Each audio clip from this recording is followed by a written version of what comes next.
Rebonjour et rebonsoir messieurs dames, de retour pour cette deuxième partie du podcast sur la Free Agency. En première partie, on a pu parler de l'arrivée de l'énormissime LeBron James.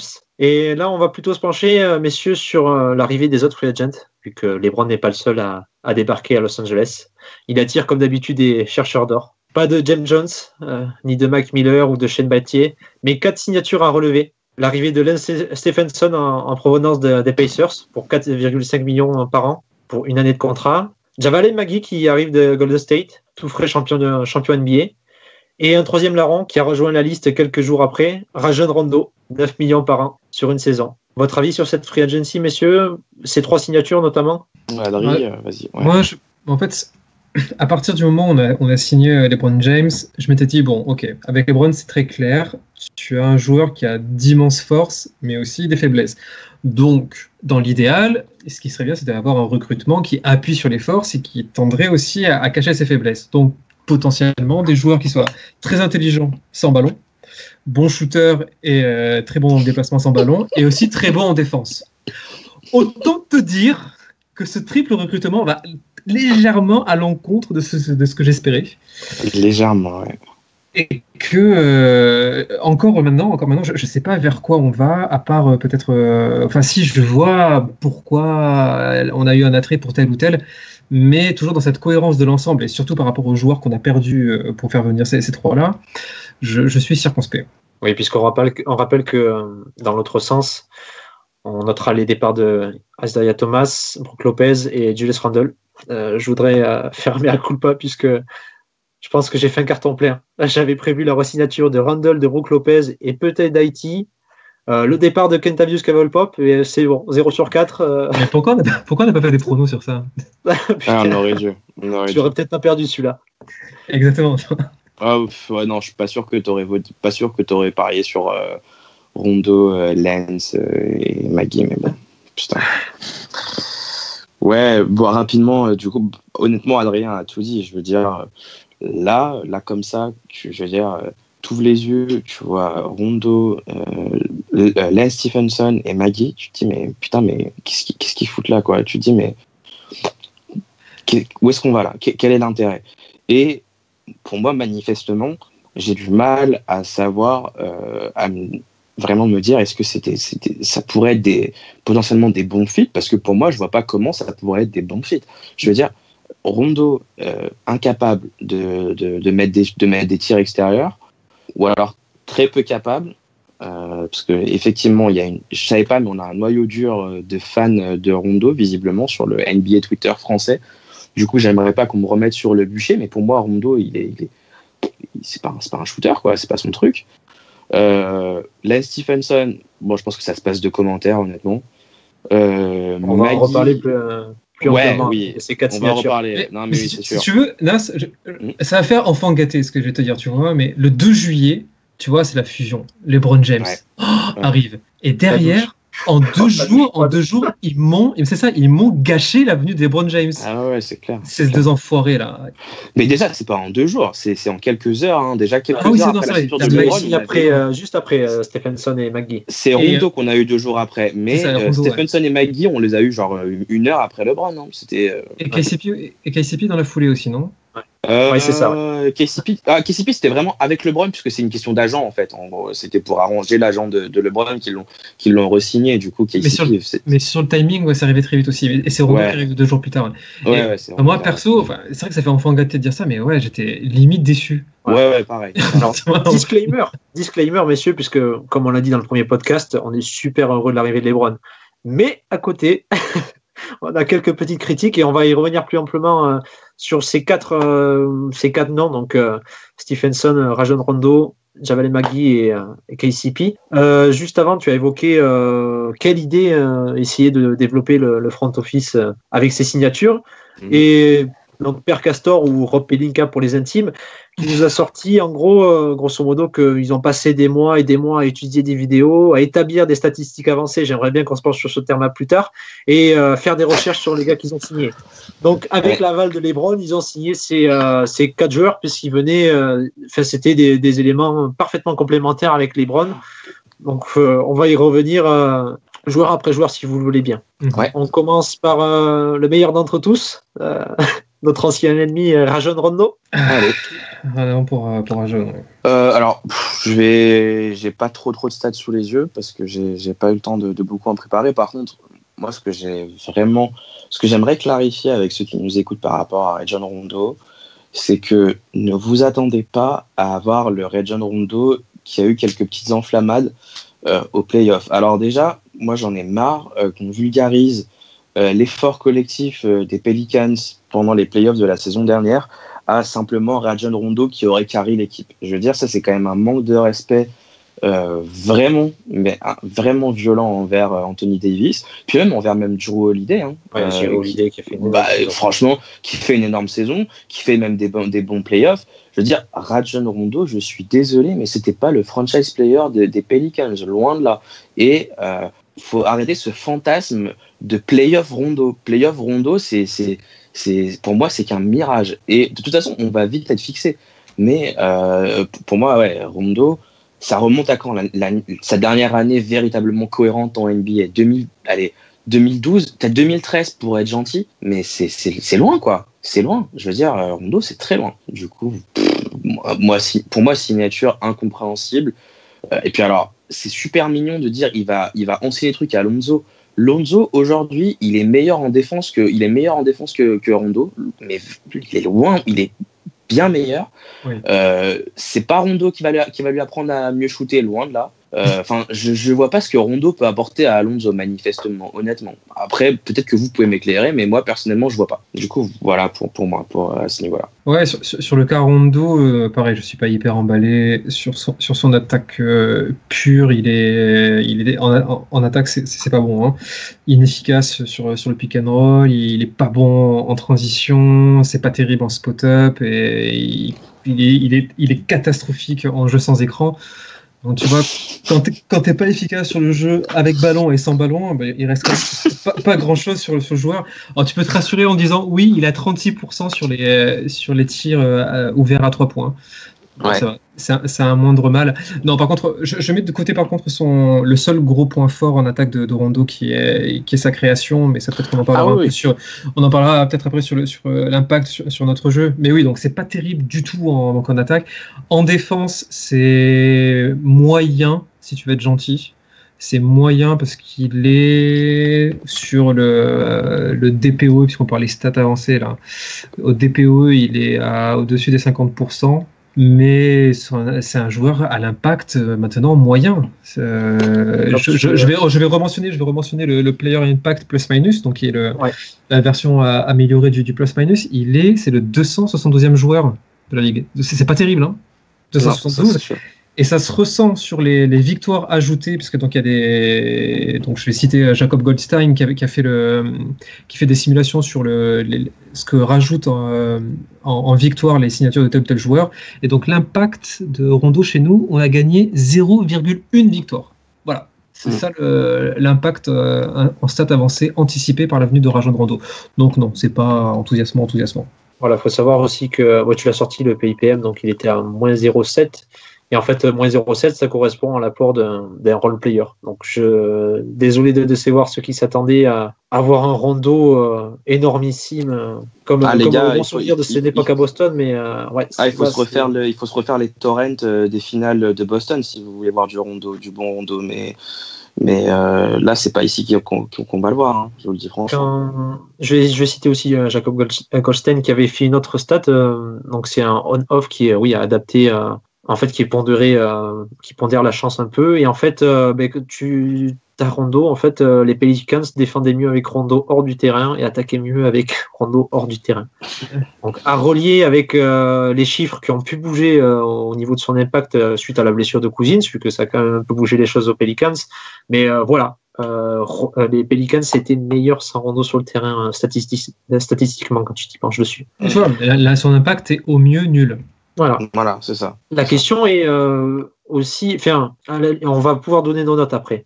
Mais moi, de mon point de vue, je me dis, à la limite, cette signature, elle est bof si Rondo reste dans son rôle de backup de Lonzo qui va rentrer, qui va faire 20-25 minutes par match, quoi. Mais dans le discours du front office, pour motiver aussi les jeunes joueurs à se bouger un peu On pourrait se retrouver avec un Rondo titulaire. Et ça, ce serait vraiment une catastrophe, honnêtement. Est-ce que le rajon de Rondo qu'on aura, ce sera le mec qui veut jouer le mentor et cool et jouer ses minutes, ou est-ce que c'est celui qui va batailler, un peu à la Haïti finalement. Qui peut aussi créer des histoires dans un vestiaire qui, on va le discuter, il y a quand même de fortes gueules qui se sont rajoutées à ce roster. Rondo aux Bulls, notamment Rondo aux Bulls. Quand Butler et Dwayne Wade pointaient du doigt les jeunes, il avait pris parti pour les jeunes et tout. Il restait pas impassible non plus. Il y avait quand même des histoires dans tous les vestiaires où Rondo sont passés, qu'il soit fautif ou non. Il était au milieu de ça, donc se pose aussi la question de son impact dans le vestiaire, plus que son impact sur le terrain.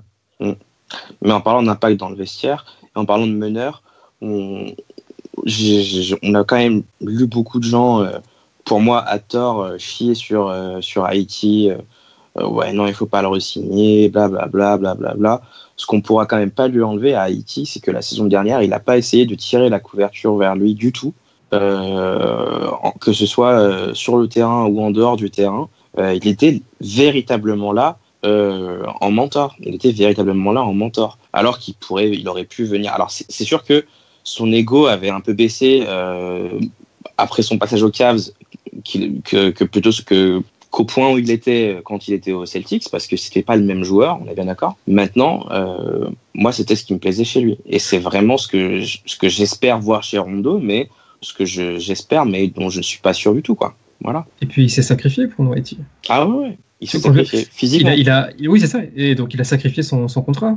Ouais. Parce que s'il a pris le minimum à Denver, ou pas loin du minimum à Denver, c'est que il s'est reblessé chez nous, donc ça lui coûte certainement un meilleur contrat cet été. Ouais. En termes d'altruisme, c'est pas mal quand même. Ah ouais, après, dans un sens, petit aparté, il est aussi quand même dans une très bonne situation puisqu'il joue avec le meilleur joueur de la ligue, Gary Harris. Voilà, on peut retourner à nos boutons. Mais bon, je pense que on en a assez dit pour Rondo, mais ouais, Rondo, c'est petite puissance 1000, quoi. On met une note. Ouais, voilà. Ouais.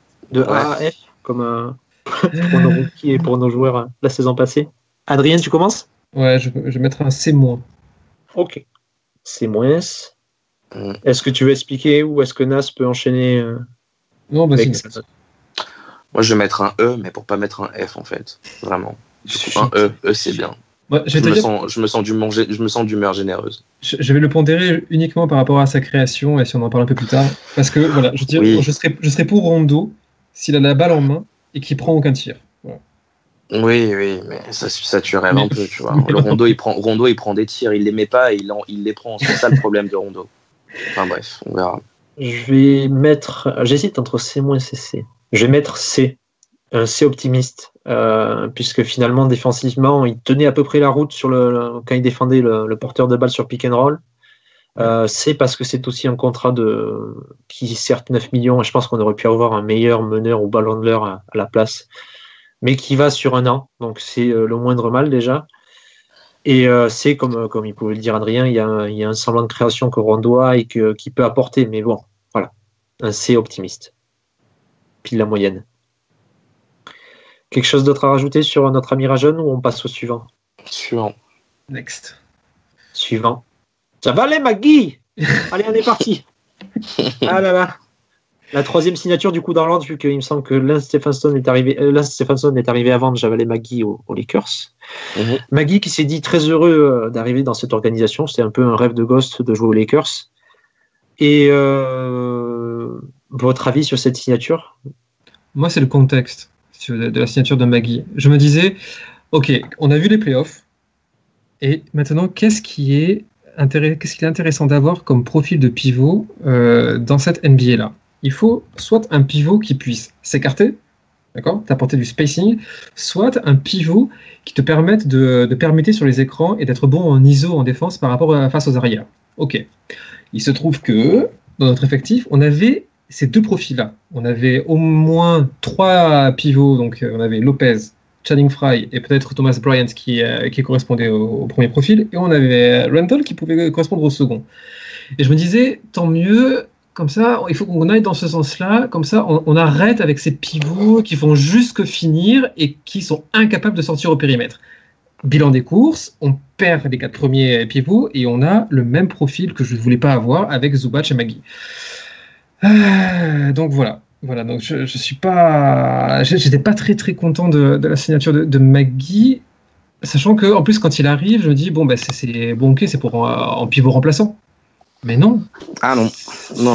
Titulaire. C'est notre pivot titulaire et visiblement il aura quand même de belles minutes avec nous. Il va avoir au moins 25 minutes avec nous parce qu'il y a personne dans la rotation derrière. Je sais pas quoi dire quoi. Alors oui, c'est un gros finisseur.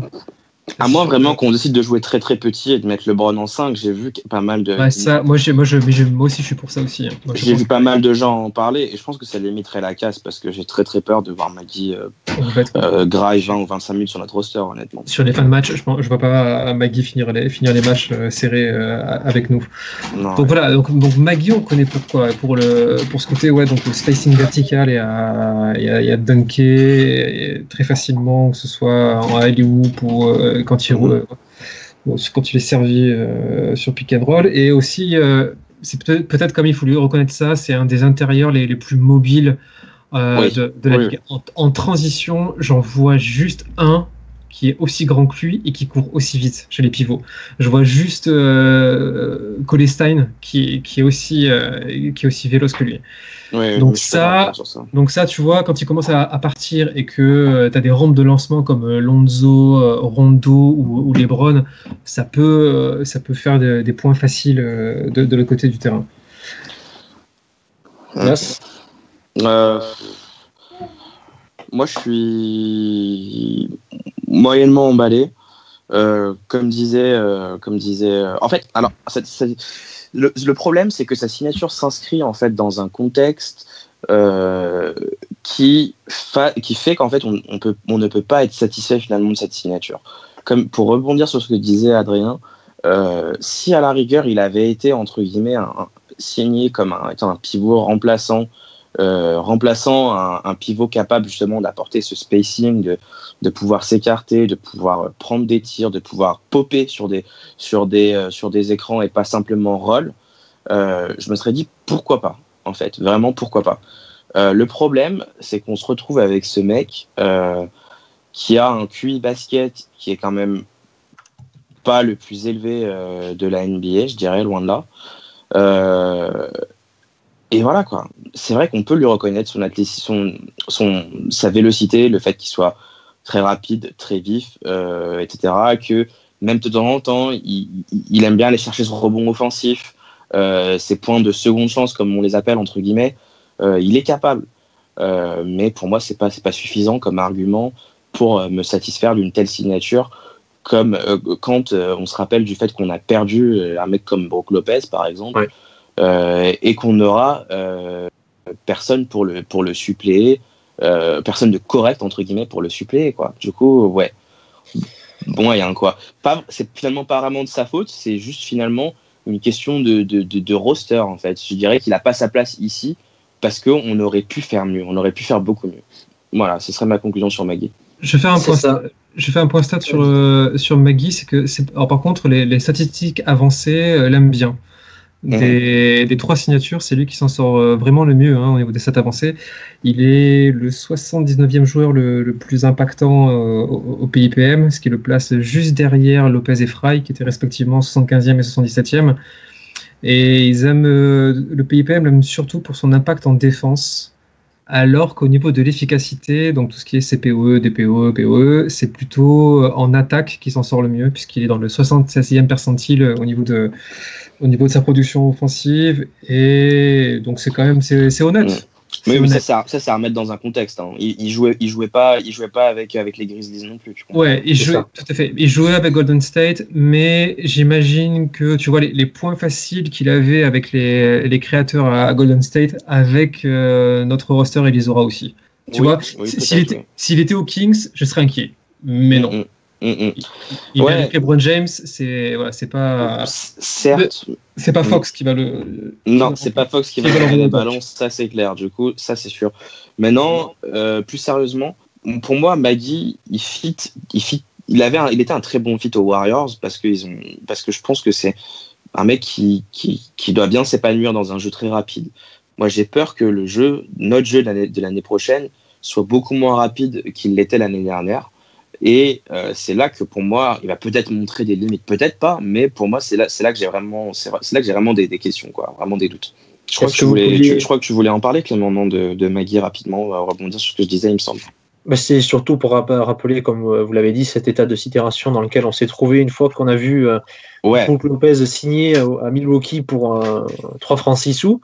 On s'était tous dit la signature de Maggie, ok, bon, c'est pas oufissime comme pivot, mais il y aura quelqu'un devant. Et c'est vrai que Brook Lopez avait ce profil-là qui correspondait à ce qu'on peut imaginer de LeBron, un mec qui écarte, un mec qui, mine de rien, malgré ses capacités physiques limitées, c'était un bon défenseur, Brook Lopez. Qui était un très bon shooter, et puis un très bon shooter aussi. Et qui pouvait écarter le jeu, et même, c'est à noter quand même s'il n'a pas eu des masses de ballons au poste, il était quand même efficace en post-up. Oui, ça m'étonne pas du tout. Voilà, quand on était perdu, on revenait avec lui poste bas et je sais plus contre qui on a joué ce match où tu le voyais enfiler ces petits hooks. Oui, je me rappelle de ça. Poste, ça permettait de stabiliser un peu l'attaque qui était en difficulté niveau adresse. Et la signature de Brook Lopez, non mais c'est sûr que offensivement, Brook Lopez, il avait véritablement un vrai skill set offensif. Je pense qu'on peut le dire, un vrai skill set offensif. Et ça va. Tandis que Maggie, c'est absolument l'anti-skill set offensif. C'est-à-dire que là, manifestement, ce mec, quand tu le vois comme ça sur un terrain, tu te demandes ce qu'il est capable de faire. Honnêtement, tu te poses la question de ce qu'il sait faire. Un finisseur. Finir, voilà, ouais. Mais je pense, alors, peut-être l'avantage, c'est que c'est un finisseur et il a conscience que maintenant il n'est qu'un finisseur. Oui.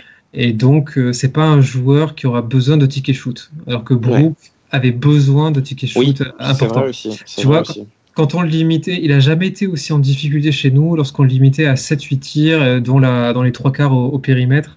C'est pas, tu vois, c'est quand même un joueur qui a besoin de ses 15-16 tirs avec une moitié, la bonne moitié au poste. Donc peut-être qu'on n'aurait pas pu lui garantir ça comme rôle avec nous. Tu vois, j'essaie de rationaliser un peu le fait de privilégier Maggie à Lopez, mais. Petite parenthèse aussi sur cette capacité qu'a Maggie à connaître son rôle. C'est aussi ce qui nous a rebuté quand on a vu l'idée d'un retour de Dwight Howard surgir de nulle part. Le mec ne sait pas là où il est efficace. Dwight Howard à Charlotte, je pense que c'est plus d'un ballon sur 3, c'est au poste qu'il le prend. Et c'est clairement pas là où il est efficace, c'est là où il pouvait nous apporter. Au moins, Maggie a cette conscience-là. Ça fait bizarre de dire que Javelin Maggie a conscience de quelque chose, mais de son rôle et de ce qu'on va lui fournir. Une petite note, messieurs, pour cette signature de Javelin Maggie. Ouais, je vais démarrer. Moi, je dirais... En fait, le problème, c'est que moi, c'est pas un joueur que je déteste particulièrement. Je trouve juste qu'il est là au mauvais endroit, au mauvais moment, en fait. Du coup, moi, je lui mettrais un C-. Voilà, un C-. Ouais, moi je lui mets la note de C, parce que le C comme le bénéfice du doute, on va voir ce que ça donne. Tu vois, j'aurais été plus généreux s'il avait été un backup, mais là en titulaire. Voilà, c'est ça, c'est clairement une question de contexte en fait. C'est ça. Je vois pas son rôle encore. Tu vois, j'ai du mal à visualiser son volume de minutes et comment ça va fitter avec le reste du roster, mais je mets un C, voilà, une note médiane. J'ai mis C-. Et en fait, bizarrement, le seul point positif, outre son salaire et son contrat court terme, comme tous les joueurs qu'on a signés, le départ de Brook Lopez amène Javelin Maggie dans le 5. Et je sais pas, dans un petit élan d'optimisme, je me dis qu'on le verra jamais sur le terrain en même temps que Lance Stephenson et Rajon Rondo. Parfois, je fais des cauchemars, je me réveille en sueur la nuit. Je vois les 3 alignés sur le terrain. C'est affreux. Seigneur. Ah putain. Donc voilà, il devrait jouer des minutes avec au moins les titulaires qui pourront lui permettre, avec un peu d'espace, il pourra profiter de l'espace parce que mine de rien, on est parti, on se projette un peu, on part sur une line-up avec Lonzo Ball, KCP, Ingram, LeBron et McGee, ça lui donne quand même.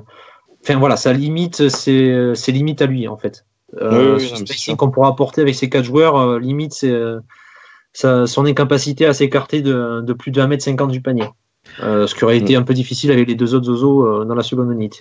Et puis, et finir pour une note positive, je voulais parler des valeurs ajoutées anticipées par le recrutement de McGee. C'est 2,8 victoires apportées par sa présence, ce qui est pas mal. Ah oui, ce qui est pas mal, c'est sûr. Ce qui est pas mal parce que James, c'est 8,4 et c'est élite comme valeur, donc 2,8, non, c'est pas mal. Ouais, non, c'est coquet, hein, comme chiffre, c'est cool. Hein. 3e nouvelle recrue, messieurs. Et là, le meilleur pour la fin. Là, c'est moins coquet, là. Lance Stephenson, messieurs. Oh boy. Qui veut commencer? Seigneur. Moi, si tu veux, je regardais un peu, tu vois, son efficacité offensive l'année dernière, et en attaque, c'est très simple. Il est inefficace partout. Il y a une constance dans l'inefficacité qui est assez remarquable. Et tu retrouves la même difficulté en défense. Il n'est pas bon sur le porteur de balle, il n'est pas bon en post-up, il n'est pas bon en sortie d'écran. Le seul truc positif que j'ai trouvé, c'est qu'il est presque à la moyenne de la ligue pour ce qui est de la finition au cercle. Voilà, c'est le seul point positif que j'ai trouvé sur Lance Stephenson. Sinon, non, c'est pas bon. Et les statistiques avancées le défoncent, sont sans appel avec lui. Au niveau du PIPM, c'est le 518e joueur de la ligue, avec une valeur de moins 3,91. Donc là, on est presque au niveau de De'Aaron Fox. Je vous parlais des victoires ajoutées au niveau de Lance. Malheureusement, on passe en négatif. C'est-à-dire qu'il nous coûte 1,7 victoire sur la saison par sa venue. Donc non, c'est pas. Il n'y a pas de quoi être très heureux de tout ça. Ça vaut pas un joueur qui souffle sur l'oreille du meilleur attaquant adverse. Non. Mais dis-moi, Jamy, je pensais qu'on avait passé des mois et des mois à étudier les vidéos et établir des statistiques avancées. Alors comment on peut signer Lance Stephenson qui est en négatif, mais vraiment partout. Enfin, tout à l'heure, tu disais l'exemple des joueurs qu'on devait signer, des mecs bons à 3 points et bons défenseurs. Donc, défensivement, il est affreux. Il est 5e percentile en défense. Attends, on explique ce que c'est que le percentile, 5e percentile, c'est-à-dire que 95% des joueurs NBA sont meilleurs que lui en défense. Voilà, c'est ça. Donc, défensivement, IPM, j'allais dire moins 2,8. Pardon, vas-y. Et au périmètre, il est combien en percentile? Je crois que c'est encore plus catastrophique au périmètre. Je pense qu'il n'est pas dans le premier percentile sur la défense au périmètre. Voilà. Donc, catch and shoot à 3 points, c'est encore plus affreux que Rajon Rondo, qui était à 32 ou à 33%, je crois. Il y a 31%. Donc, c'est aussi bien que Rajon Rondo. Vous vous rendez compte, 31% au catch and shoot à 3 points, mais c'est médiocre. Putain, mais vous vous rendez compte, 31%. Mais c'est-à-dire que même à l'entraînement, il n'aimait pas les tirs, hein, franchement, pour être à 31%. Mais c'est la honte, franchement.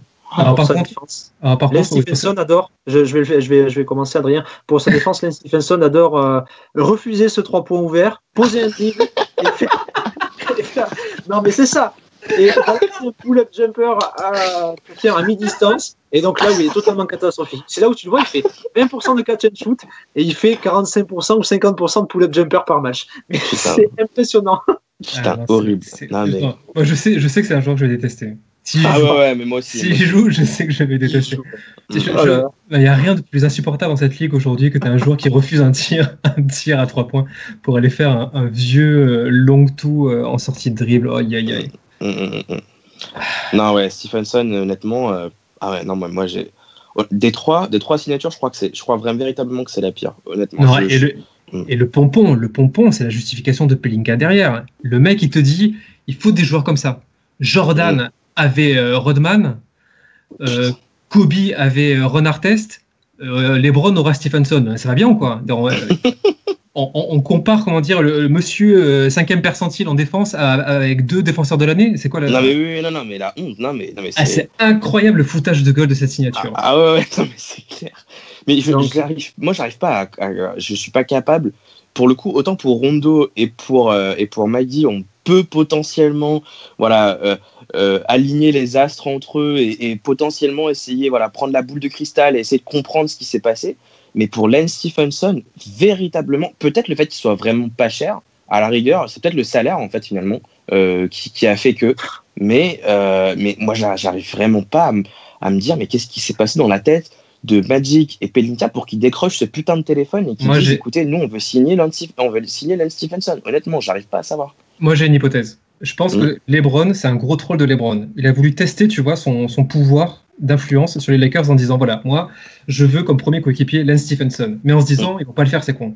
Voilà, c'est ça, exactement. Et ils l'ont fait. Et ils l'ont fait. Voilà, c'est ça. Ils l'ont fait, ouais, mais ça m'étonnerait même pas, tu vois. Non, parce que on a vu les percentiles en défense. Je veux dire, mais putain. Bref. Là, j'ai pas beaucoup de commentaires, honnêtement, à dire sur Stephenson.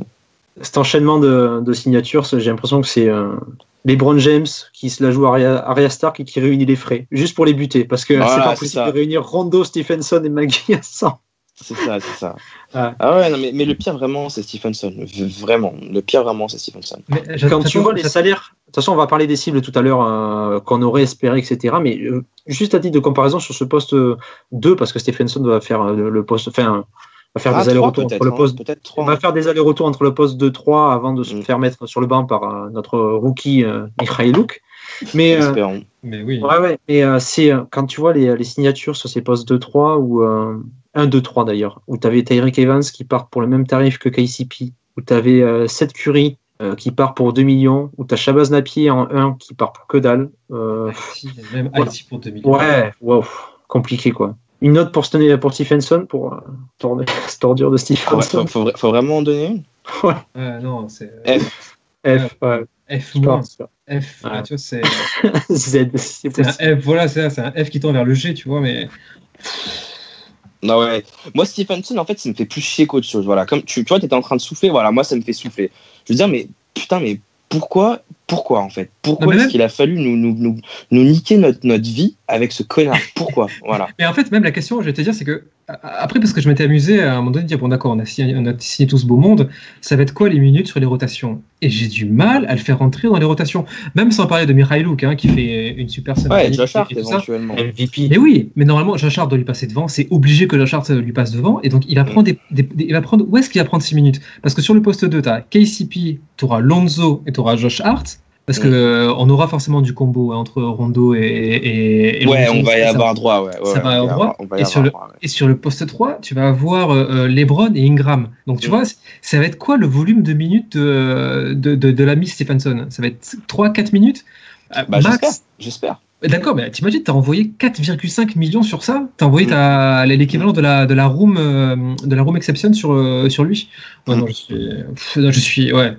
je comprends pas. Ah ouais, non, t'as des mecs, je crois que personne ne t'as des mecs comme ça dans la ligue qui vont jouer que dalle l'année prochaine ou qui ont joué que dalle cette année et qui arrivent quand même à être efficaces quand ils sortent de leur trou noir. Enfin, je pense par exemple à Darrell Arthur à Denver il y a 2 ans. Tu vois, au début pas beaucoup de minutes, puis il explose quoi.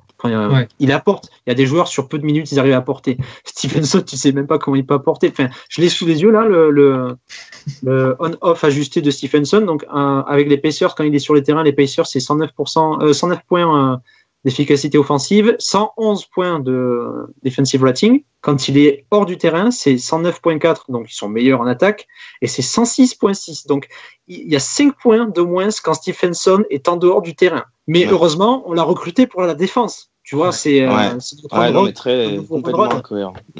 Non, mais complètement incohérent. Donc F pour tout le monde, on est parti.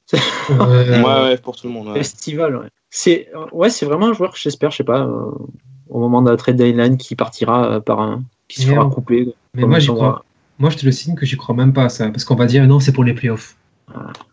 Tu vas dire mais non, c'est playoff Stephenson. Donc attendez. Ouais, on va avoir playoff Magui, playoff Rondo et playoff Stephenson, mais ça va être magnifique. Ça va être magnifique. Ça va être un first round exit en fait. Voilà. C'est ça que ça va être. Mais c'est ça la justification de Pelinka. On l'a pris pour l'expérience en playoff. Ouais. Super, merci l'expérience en playoff, franchement. Il faut quand même souligner, c'est vrai que Stephenson est meilleur en playoff qu'en saison régulière. Tout simplement parce qu'en saison régulière, c'est le niveau d'un garbage man, mon gars. Après, voilà, en PO, c'est un mec qui a le niveau d'un 10 ou d'un 9e homme. Voilà, c'est cool. Ça défend toujours aussi mal, mais bon, voilà. C'est ça, tu passes de absolument nul à très mauvais. Mais c'est bon, c'est une amélioration. C'est un joueur de D-League, hein, honnêtement, Stephenson. Enfin, en tout cas, dans le niveau actuel, c'est un joueur de D-League. Je sais pas ce qu'il fait là. Je sais pas ce qu'il fait dans notre franchise, honnêtement. Et je sais pas je comprendrai jamais. Et je sais pas ce qu'il a fait pour que les fans des Pacers le regrettent. Ouais, mais ça, c'est peut-être le côté cool, j'en sais rien, le côté hype un peu. Ah, t'as commencé par la lettre C, mais je pensais que t'allais finir autrement. Non. C'est le GM des Pacers qui avait dit que un jour Stephenson était le meilleur joueur de son équipe et un jour c'était le meilleur joueur pour l'équipe adverse. Il n'avait pas apprécié d'ailleurs Stephenson, mais voilà, j'ai sous les yeux donc le PIPM. Le PIPM, c'est un indice pour ceux qui, on en a déjà parlé, mais qui permet de jauger un peu l'efficacité et l'apport d'un joueur et de le classer. L'impact d'un joueur et qui permet de le classer sur une certaine échelle. Donc, par exemple, entre moins 0,3 et 2,2, c'est un apport qu'on peut attendre d'un joueur titulaire. Pour les garbage men, on considère que c'est des joueurs qui ont moins 2,3.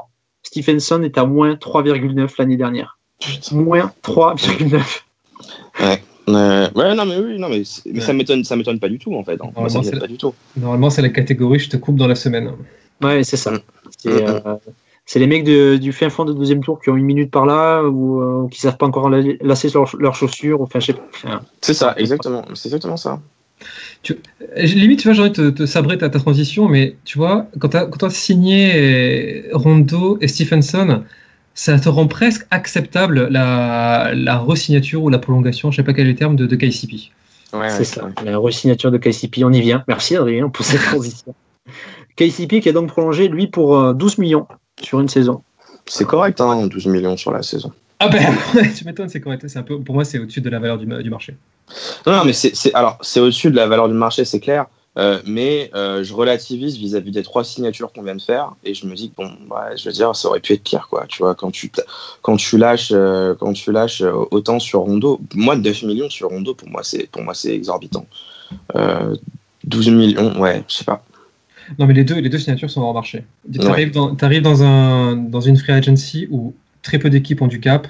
Très peu d'équipes non seulement ont du cap, mais veulent le dépenser. Donc, tu vois d'ailleurs le nombre de bons joueurs qui ont signé pour des sommes assez ridicules.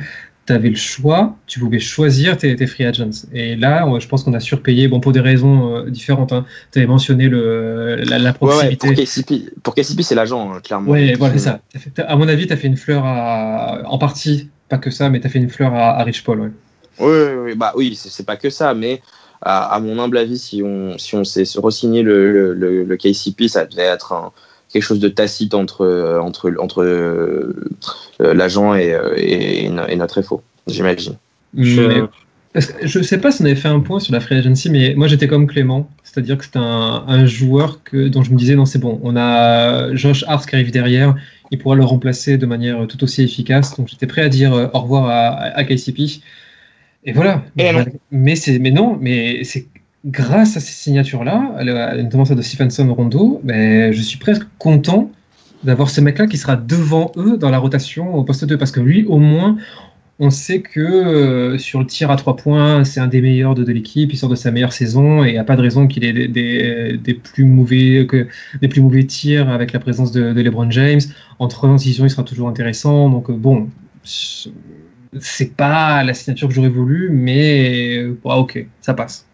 Au moins, lui a le 3 points. Voilà. Il a pas la défense, mais il a 3 points. Voilà, c'est ça.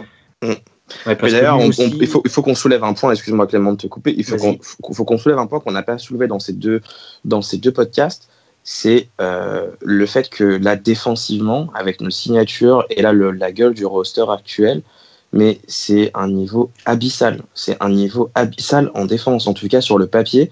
Ça fait vraiment peur. J'ai vraiment très très peur des gifles qu'on va se prendre contre des équipes qui seront organisées défensivement et qui auront un minimum de mordant offensivement. Parce que sincèrement, Stephenson, c'est nul. On a vu Rondo, c'est moyen moins, pas moyen plus. Maggie, c'est Maggie. Et puis KCP, c'est pas un excellent défenseur, ça se saurait s'il l'était, quoi. Et finalement, pour tout ça, on a lâché qui? On a lâché Haïti, c'est vrai que c'est pas l'exemple, mais on a lâché Randall. On a perdu Brook Lopez qui, en dépit de tous les préjugés et un défenseur qui est quand même correct. Et j'ai peur défensivement. On n'en a pas parlé, mais moi j'ai peur défensivement, franchement. Ouais, moi aussi. Moi, je suis d'accord. Moi, c'est ma principale source d'inquiétude. C'était notre point fort l'année dernière. C'était l'identité sur laquelle on avait bâti l'équipe l'an passé. Et là, on l'a vraiment mise à mal, cette identité-là. Sur le papier, mais c'est sûr que je vois pas comment ça pourrait se manifester autrement que ce qu'on voit sur le papier, quoi. Je veux dire, voilà. Que la plupart d'entre eux jouent pas ou pas beaucoup. Et que, et que ceux qui restent doublent d'efforts et que tu as des grosses progressions sur certains jeunes, je pense notamment à Josh et à Kyle Kuzma. Kuzma, c'est clair. Ouais. Qui n'était pas bon du tout l'an dernier en défense. Hein.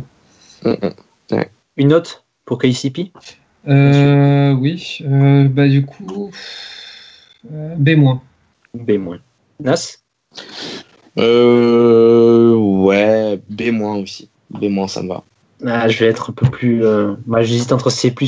C+, B- ça pourrait être aussi par rapport aux signatures qu'on a signées. C'est un moindre mal de signer KCP.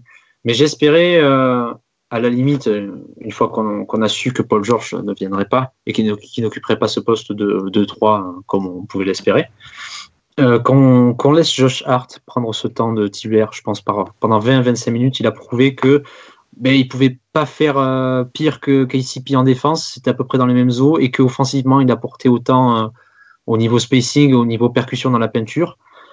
Et j'espérais qu'on pouvait utiliser cet argent pour amener un vrai six-man, un vrai sixième homme. Pour pas le nommer, c'était Tyreke Evans qui a sorti une saison exceptionnelle à Memphis et qui signe pour le tarif de KCP sur la même durée de contrat et qui s'en va aux Pacers faire les joies des Pacers. Ou pour moins d'argent que Rondo Stevenson. Voilà, c'est ça aussi. Donc il y a un goût d'inachevé quand même sur cet ensemble. Je vais y mettre C+. C+, ouais. Je vais être un peu plus tordu que. Ouais, c'est pour sa défense sur le pick and roll. Enfin, il s'est fait fumer l'année dernière et il a toujours. Enfin, c'est aussi cette réputation de bon défenseur qui lui colle à la peau et c'est pas du tout le cas. Qui n'est pas du tout. Espérons qu'un jour il s'y remette ou qu'il atteigne le semblant de ce que les gens ont pu voir en lui en tant que bon défenseur. Je sais pas, mais. Ouais, ça paraît. Aux Lakers, en tout cas, c'était pas ça. Hein. Putain, on aurait pu signer Devin Harris, mon gars aussi. Ouais, Devin Harris, ouais. Est-ce qu'on essaie de se redonner un peu de sourire puisque Oui. Il y a eu des recrues à la free agency, mais on a aussi eu des recrues à la draft. On avait évoqué, on avait fait un podcast avant, mais on n'avait pas eu de retour sur ces 3 joueurs qui vont nous rejoindre l'année prochaine, puisque pour rappel, on a sélectionné Maurice Wagner au premier tour, qui sort tout droit de Michigan, c'était cette fac totalement pourrie, mais bon, espérons que ce soit un moindre mal, qui va pouvoir nous apporter justement le shoot qu'on a perdu en laissant partir Brook Lopez, et qui aura donc des minutes derrière Magui, je pense. Adrien, est-ce que tu veux nous en parler un peu plus de Maurice Wagner ? Par rapport, je vais pas dire grand-chose de ce qu'il a fait à Michigan, parce que c'est pas une université que j'ai beaucoup regardé l'an passé. Mais c'était une équipe qui, de tous les avis de ceux qui suivent la NCAA, qui est une des mieux coachées du pays, et les équipes les mieux coachées sont généralement aussi les équipes qui forment le mieux. Donc en prenant un joueur qui est junior, tu as forcément donc un joueur qui est plus mature, qui a eu le temps d'être poli et qui peut donc s'intégrer plus facilement dans un roster. Donc ça, c'était idéalement sur le papier. De ce qu'on a vu en Summer League, c'est moins le cas. C'est quand même moins le cas. Alors je ne sais pas si c'est l'émotion de jouer en Summer League, le fait qu'il se retrouve quasiment comme étant la première option, mais les fois où je l'ai vu jouer, il précipitait beaucoup de choses en attaque. Une sélection de tirs assez douteuse également. Il tentait beaucoup trop au poste, alors que c'était déjà un domaine où il n'est pas terrible. Par contre, il m'a agréablement surpris en défense de l'autre côté. Je pense qu'il sera pas moins lent, par exemple, qu'un Zubats, moins lent qu'un Magui. Et donc, dans cette option d'intérieur, à même de switch et de s'écarter, pour peu qu'il trouve ce niveau-là assez rapidement, ça peut être intéressant dès sa première année avec nous. Voilà. Oui, pour revenir sur la formation. Quand je disais que c'était une fac pourrie, c'était bien sûr pour souligner que je supporte la fac opposée, la fac rivale de Michigan State. Mais ouais, de ce que j'ai vu de Mo Wagner l'année dernière, Il nous a fumé totalement tout seul. Un gros shooter, capable de marquer dans toutes les positions, un peu plus en difficulté. Tu parlais de ses déplacements par rapport à Zubac, qui n'est pas une référence non plus. Ça va être très compliqué aussi pour lui de passer à l'échelon supérieur, notamment en défense. Je pense que c'est de ce côté-là qu'on peut craindre, mais bon, c'est un rookie et je pense qu'offensivement, ça va être un petit plus en sortie de banc, notamment quand tu as Rajon Rondo à la main. Tu vas peut-être te retrouver avec Lonzo Ball sur le terrain avec toi ou Stephenson niveau spacing, ça fera quand même du bien, notamment sur du pick and pop. Ouais, parce que là, j'avoue que la relation Summer League, je me base sur Summer League parce que c'est là finalement on le voit jouer avec un terrain aux normes NBA et avec un rythme quand même plus trépidant qu'en NCAA. Et ouais, c'est peut-être la faute du début de la Summer League où on n'avait pas vraiment de vrais créateurs comme l'an passé où il y avait Lonzo qui était le vrai chef d'orchestre et qui adorait avoir un intérieur qui pop. Mais ouais, c'était plus dur là quand même de ce qu'on a vu. Mais bon, avec LeBron, comme tu dis, avec Rondo, avec Lonzo, il aura des tirs d'une autre qualité.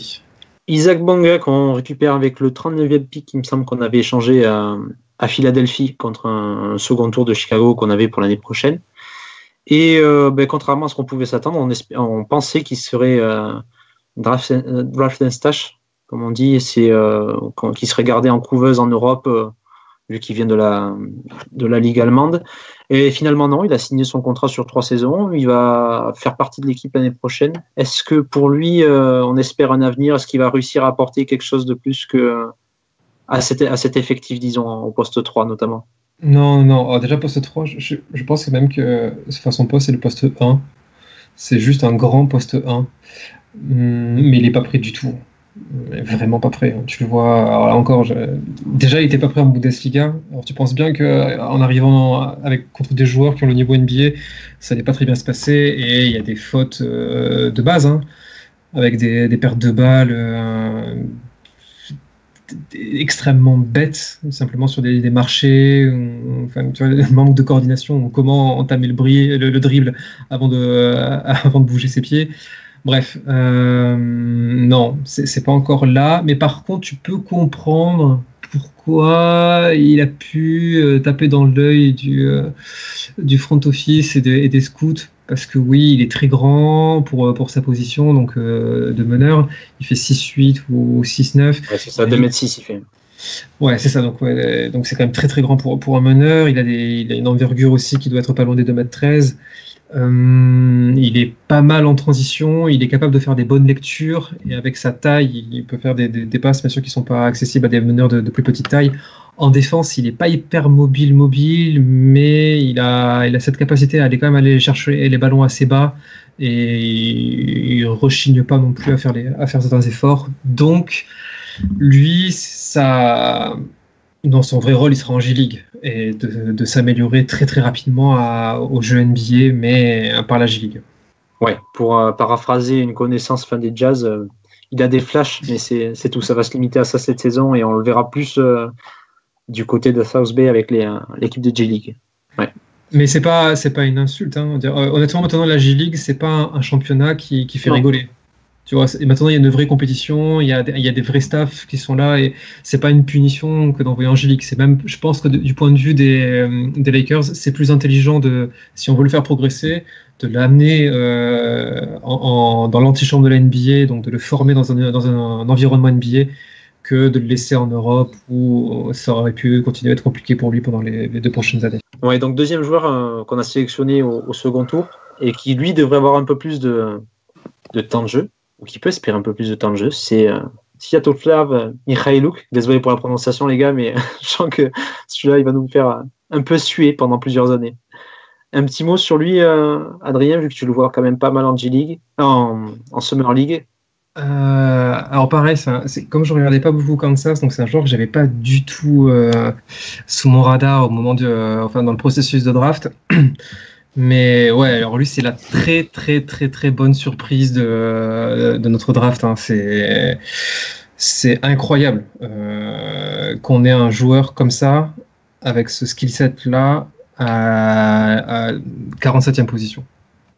Donc, il est arrivé avec une sorte de réputation de 3&D, donc un mec qui pouvait concrétiser tous ces spot-up, tous ces tirs en catch and shoot, et qui avait aussi une bonne réputation en défense parce qu'il est quand même, il a des appuis très rapides, et donc sur le switch ou suivre son défenseur à travers les écrans. Enfin, il était capable de faire ça. Et en Summer League, on voit ça.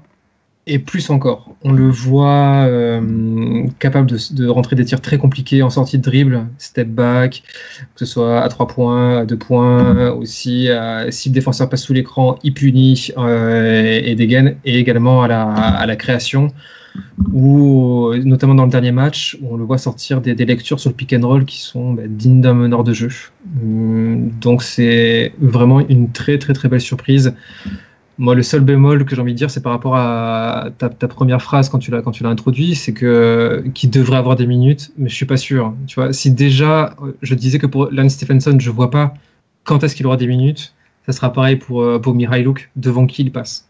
Ouais, c'était surtout par rapport à ça, cette question de Stephenson. C'est en termes de skill set et de complémentarité avec le roster qu'on a, je comprendrais pas, outre l'expérience et le nom qu'a Stephenson, que ce dernier soit devant Mykhailiuk. Vu ce qu'il peut nous apporter, que ce soit en poste 2 ou au poste 3, parce qu'il fait quand même 2m3, c'est ça? C'est un 6'8 normalement. Mykhailiuk. Donc voilà, c'est quelqu'un que tu peux mettre au poste 3, en décalant LeBron en 4 toujours, ou Ingram, voilà, c'est un profil complémentaire aux joueurs qu'on a dans le roster. Même 4, parce qu'à Kansas, il jouait 4. Hein. Ouais. Dans le Elite 8, face à Duke, il s'est retrouvé souvent en défense face à Bagley, et il a bien défendu face à Bagley. Donc, sa taille n'est vraiment pas négligeable pour sa polyvalence. Donc, à voir, au moins sur les passages où on aura des blessures, puisque forcément, on aura des blessures et des indisponibilités, donc peut-être qu'il aura sa carte là, et je pense que vraiment si tu lui donnes sa carte autant que tu la donnes à Stephenson, mais jamais Lance retrouve le terrain après ça, c'est pas possible. Moi par rapport à sa taille, c'est vrai que je le voyais plus gabarit front courte que gabarit back court pour le coup, plutôt 4, mais à voir, comme tu disais. C'est vrai qu'il montre des très très belles choses en Summer League. Il a moins de hype que Kuzma au même moment l'année dernière. Mais pourtant, moi, son profil me plaît beaucoup. Il y avait une question comme ça, si je retrouve le nom de la personne. C'est par rapport à la question d'ailleurs que je Voilà, c'est ça. C'est Maël Gorek qui nous demandait si Sviatoslav Mykhailiuk, le nouveau joueur qu'on a drafté, serait une révélation. Pour moi, c'est possible. Comme tu le dis, ça va être compliqué au niveau du temps de jeu, au tout début du moins. Mais je pense que c'est possible que lui apporte. C'est possible. Bien sûr que c'est possible. De toute façon, on le voyait pas vraiment venir pour Kuzma et c'est arrivé. Donc, je vois pas pourquoi maintenant on douterait de ça. Ouais, voilà. Mais rien que pour le tir, quoi. Rien que pour son tir, c'est une belle surprise. Enfin, il est pur. Tu vois que c'est vraiment dans sa mentalité, c'est un beau shooter à avoir joué. Et si derrière il a encore d'autres, la défense, plus derrière le playmaking, mais c'est tout ce que tu demandes à un ailier moderne. Donc évidemment qu'il doit avoir sa chance. Et j'espère qu'on l'a quand même signé pour 3 ans. C'est beaucoup pour un deuxième tour. J'espère que ce sera un joueur qui va intégrer la rotation. Si c'est pas en année 1, au moins en année 2 et année 3. Mais c'est vrai qu'il faut pas oublier que là maintenant c'est un peu entre guillemets LeBron qui va un peu dicter sa loi. Il a un profil de joueur qui pourrait matcher avec LeBron, honnêtement. Enfin pour moi en tout cas. Un joueur avec un gabarit, alors pas extrêmement, pas le plus mobile qui soit. Enfin en tout cas moi personnellement c'est pas comme ça que je le vois. Mais véritablement capable de créer du spacing et capable de prendre des tirs et de les mettre, quoi, et en prendre un paquet. Voilà. Disons que c'est un profil qui est adapté à LeBron si tu fais du LeBron version Cleveland Cavaliers. Tu vois, non, mais parfaitement. C'était vraiment, c'était vraiment ça que j'évoquais. C'était le LeBron des Cavs. Ou si tu fais, tu vois, ce que fait Mike D'Antoni à Houston avec un Harden qui est très ISO-centré. Et là, oui, donc tu as juste besoin d'un spotter. Maintenant, si Luke Walton fait preuve d'un peu plus d'imagination, il pourrait même se servir moi, même de Mirai Liu comme étant un joueur qui pourrait avoir la balle en main et jouer avec LeBron sur du pick and roll. Enfin, tu vois, il peut être ça, il peut être ce joueur à la Kyle Korver si on veut, mais il pourrait aussi faire jouer LeBron et ça peut être. Enfin, il y a plein de choses à faire avec ce joueur-là, autre que de le mettre dans le corner. Oui, non, mais oui, c'est sûr. C'est sûr. C'est comme Josh Hart, tu vois. Josh Hart, tu peux en faire un mec que tu vas mettre dans le corner avec LeBron, mais comme tu vois ce qu'il peut faire en tant que slasher, tu peux aussi en faire autre chose. Messieurs, pour conclure ce numéro, je vais vous poser 2 petites questions qui nous ont été transmises sur Twitter et qui vont un peu résumer ce qu'on a pu dire dans ce podcast, que ce soit sur la free agency ou sur la draft, qui était un peu la note un peu plus gaie de ce numéro. Première question de Karma06, a-t-on une chance d'encore recruter? Tactiquement oui, puisque le roster n'est pas complet. Il reste une place. On n'a que 14 joueurs. On n'a que 14 joueurs sous contrat. Je sais absolument pas ce qu'on va faire avec ce 15e spot. Techniquement, il faudrait quand même qu'on rajoute un pivot. Mais je vois pas qu'il reste de pivot intéressant. Quelqu'un avait peut-être mentionné l'idée de prendre, tu vois, quelqu'un comme Christian Wood qui végète en G-League depuis le moment où il a été drafté. Pourquoi pas? Ou alors non, sinon je n'ai pas d'autres. Ça sert à rien. J'allais dire, est-ce que ce pari se tente quand tu regardes ton secteur intérieur qui est quand même ultra jeune avec Kuzma, Wagner, t'as Zubac aussi qui va gratter 2-3 minutes de temps en temps. Ça fait quand même ultra jeune. Est-ce que rajouter, comme je le vois, Christian Wood, c'est un pari à tenter pour une équipe qui a déjà quand même un secteur intérieur qui est déjà, comment dire, créé, qui est déjà posé. Voilà, c'est un pari à tenter pour une équipe en manque d'effectifs, en manque de plus-value et qui a besoin de cet apport à bas coût. Je suis pas sûr qu'on soit la franchise la plus élevée. On n'a pas cette assise au niveau des très grands pour moi pour faire ce pari là. Je sais pas. Mais je sais pas sinon. Tu vois, tu voudrais qui comme joueur alors? Comme joueur, je sais pas. Mais tu vois, pour reparler de Christian Wood, c'est tellement le pari qu'une équipe comme les Rockets pourrait faire. Mais nous, je suis pas sûr qu'on puisse se le permettre. Je sais pas. Comme 14e joueur, là, je vois pas. Parce que techniquement, comme tu le dis, les rotations sont bouchées. On a déjà 2 meneurs qui prendront tout le temps de jeu. Au poste 2, c'est pareil. Hart peut prétendre à énormément de temps de jeu et KCP est le titulaire pour le moment. Ça paraît bloqué. Techniquement, si tu dois faire 3 joueurs par poste pour faire 15 personnes, il te faudrait un poste 3. Non, un poste 4, pardon. Il te faudrait un poste 4, puisque derrière LeBron, tu as Kyle Kuzma, mais poste 4. Moi, j'ai considère Wagner comme un stretch 5. Pour moi, Wagner, c'est un. Ah oui, d'accord. Tu le mets voilà. en 5. Oui, je le mets en 5. Parce que tu sais qui je rajoute. Pour moi aussi. Tu sais qui je rajoute, moi, en poste 4? Vas-y. Dingue. Ouais. On nous posait la question, d'ailleurs on nous posait aussi la question sur Twitter à propos de l'Holding, mais non, ce sera l'Holding, ce sera comme cette année, ce sera du DNP pendant toute la saison et voilà. Il va pouvoir profiter pour dépenser son argent durement gagné dans les strip clubs de LA pour encore une saison. C'est ça. Donc je vois ce que tu veux dire, mais après si tu prends un vétéran, c'est-à-dire qu'un vétéran, il va quand même avoir une certaine exigence. Tu vois, c'est-à-dire si je viens, il me faut un temps de jeu, et là, il l'aura pas. Alors peut-être la solution, ça serait de déterminer ça pendant le training camp et de donner le dernier spot à la personne qui s'est le plus battue, peut-être, tu vois, pour apporter une sorte d'esprit de compétition. Je sais pas, faire revenir un Nwaba ou André Ingram. Nwaba, je dirais pas non pour le coup. Ou André Ingram, comme tu dis, tu vois, d'avoir une belle histoire. Mais s'il montre quelque chose en training camp, mais avoir comme ça un joueur au minimum que tu peux couper à moindre coût pour faire de la place dans le cas d'un trade en février, pourquoi pas. Pour revenir sur ce que disait Nas autant Nwaba, je l'ai regretté quand on l'a dégagé l'année dernière pour pouvoir signer KCP. C'était une histoire de sous encore. Mais cette année, ça me paraît compliqué de lui trouver au moins un temps de jeu. Quand tu vois que sur le poste 2, tu as KCP, tu as Hart, tu as, comme il disait, Lonzo qui va décaler, tu as Mikhailo qui peut jouer, tu as Malik Newman qui est en two-way contract, comme Alex Caruso aussi qui a re-signé pour une nouvelle saison. Ça paraît compliqué, surtout par rapport à ses limites au niveau du shoot. C'est pas un joueur qu'on pourrait viser. Enfin, il y avait des rumeurs. Je crois que c'était amélioré à Chicago au niveau du shoot, mais je me trompe peut-être. Mais bon, bref, ouais. Est-ce que tu vois quelqu'un à signer, Nas, toi, sur ce spot? Non, pas du tout. Moi, je suis pas inspiré du tout. C'est vrai que, en fait, c'est un peu triste parce que finalement, on a un roster qui montre t'as LeBron, donc, mais t'as le meilleur joueur du monde, et puis, on a vu à travers les différentes signatures de la FA que ça aurait pu être bien mieux, et ça aurait pas beaucoup pu être pire.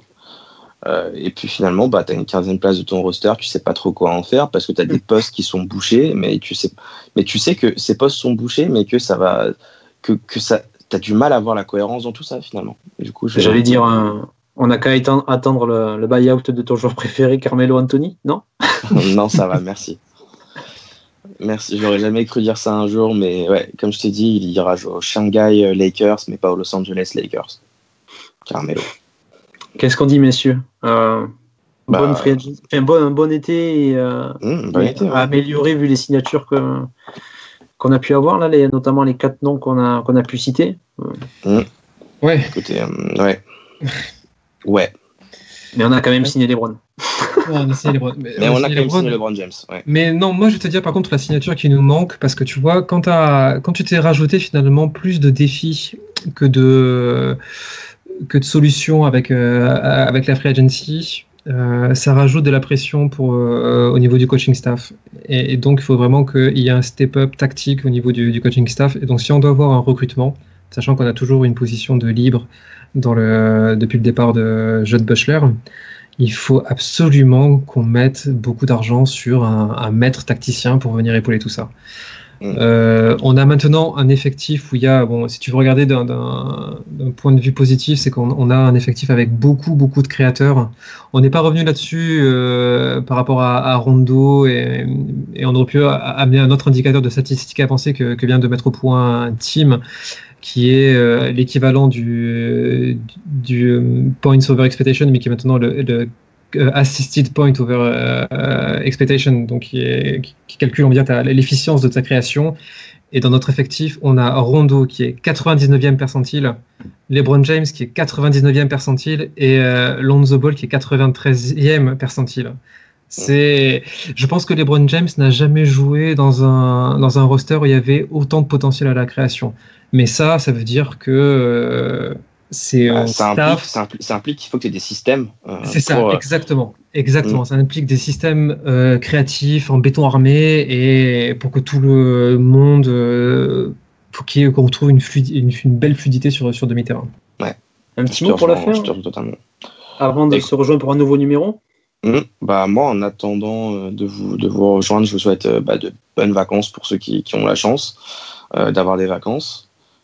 Pour moi, autant vous dire qu'après 3 semaines et demie de congé, les vacances, là, reste pas beaucoup de soldes. Mais ouais, c'est pas grave. Mais du coup, voilà.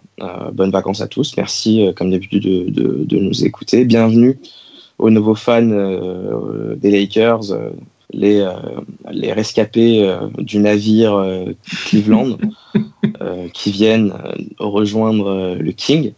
Du coup, bienvenue aux nouveaux qui nous écoutent. Et puis, en espérant qu'on passe tous de bons moments là pour les saisons à venir. Adrien, un mot? Oui, j'ai un mot. En fait, je vais saluer une personne qui nous avait envoyé un message sur Twitter, mais et ça sera en même temps un mea culpa de notre part, puisque avant d'enregistrer le podcast sur la draft, on avait une question qui nous disait: et qu'est-ce que vous penseriez aux Lakers de récupérer Maurice Wagner et Duncan Robinson? On avait ri face à cette question et on l'avait un peu écarté du revers de la main, presque de manière méprisante. Et au final, on draft Maurice Wagner et Duncan Robinson nous éclate en Summer League à Sacramento. Bravo à lui, tu avais tout vu avant tout le monde. Donc voilà, big up à toi, j'ai oublié ton nom, mais si tu te reconnais, voilà, bravo à toi. Cela dit, Maurice Wagner restera un enculé de Wolverine. Voilà. Je vais finir par un petit mot pour saluer nos amis belges et féliciter la Belgique pour son titre de meilleure équipe du monde. Voilà. Allez, bonne soirée, messieurs, dames, et à bientôt. À bientôt. Bonne soirée, bye bye.